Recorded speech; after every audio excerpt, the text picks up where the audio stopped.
Proudly presenting ഞാൻ ആദ്യമായിട്ട് ലൈഫിൽ ആദ്യമായിട്ട് ഉണ്ടാക്കിയ തൃക്കാരപ്പൻ. തൃക്കാരപ്പനെ പറ്റി കുറേ കഥകൾ കേട്ടിട്ടുണ്ടെങ്കിലും ഞാൻ ആദ്യമായിട്ടാണ് ഒരു തൃക്കാരപ്പനെ ഉണ്ടാക്കുന്നത് കേട്ടോ. അതിൻ്റെ എല്ലാ അഭിമാനവും സന്തോഷവും എൻ്റെ മുഖത്തുണ്ട്. പക്ഷേ എനിക്ക് ഏറ്റവും കൂടുതൽ സന്തോഷം തോന്നിയത് തൃക്കാരപ്പനെ ഉണ്ടാക്കി കഴിഞ്ഞപ്പോഴല്ല കേട്ടോ, അതിൻ്റെ ഒരു പ്രോസസ്സായിരുന്നു.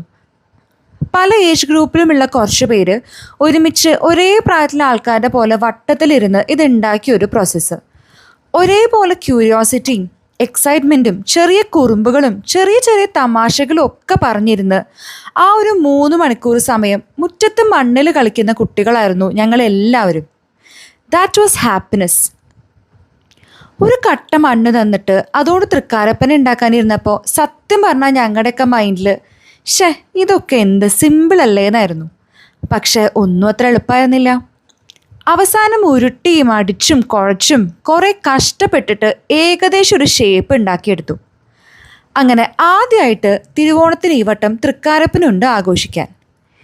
എനിക്ക് ഏറ്റവും കൂടുതൽ താങ്ക്സ് പറയാനുള്ളത് ഇങ്ങനൊരു വർക്ക്ഷോപ്പ് കണ്ടക്ട് ചെയ്ത യുമേനോടും അതേപോലെ ദി എ ട്രൈബിനോടുമാണ്.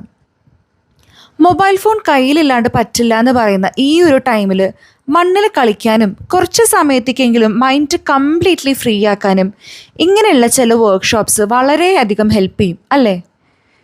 നിങ്ങൾ എപ്പോഴെങ്കിലും തൃക്കാരപ്പന ഉണ്ടാക്കിയിട്ടുണ്ടോ? കമൻറ്റ് ചെയ്യാൻ മറക്കല്ലേ കേട്ടോ.